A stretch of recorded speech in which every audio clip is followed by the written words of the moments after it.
Asume siis Kalevi staadionil ja nagu näha taustapildist, siis aktiivne ettevalmistus suviseks tantsupeoks on juba käima läinud. Praegusel hetkel võib öelda seda, et piletimüük on läinud väga edukalt.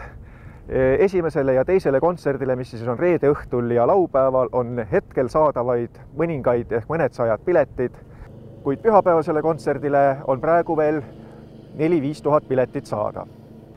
Hea uudis on ka kindlasti see, et kuna pühapäevast laulupeo aega nihutati natukene hilisemaks ehk kella 2, siis kõik külastajad, kes on tulnud vaatama tantsupidu kell 11, jõuavad kenasti ka laulupeo kontserdile.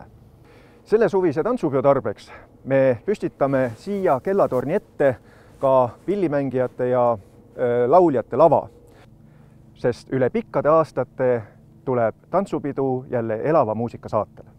Tantsupeo tuli saabub siis maratoni väravast selle kollase maja juurest, teeb siis tiiru publiku eest läbi.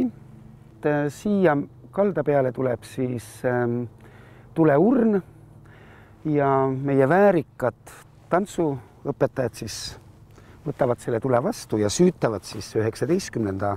tantsupeo tule siin selle mätta peal.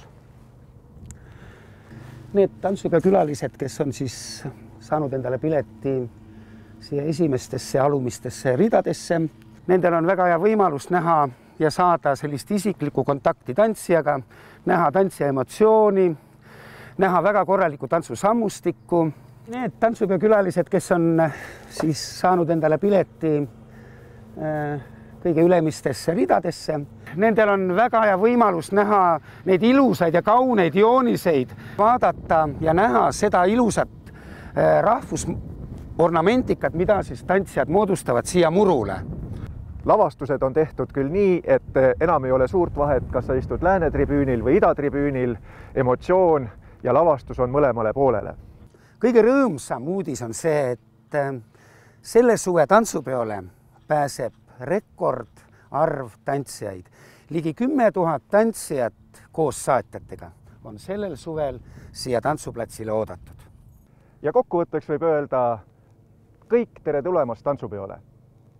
Kohtumiseni!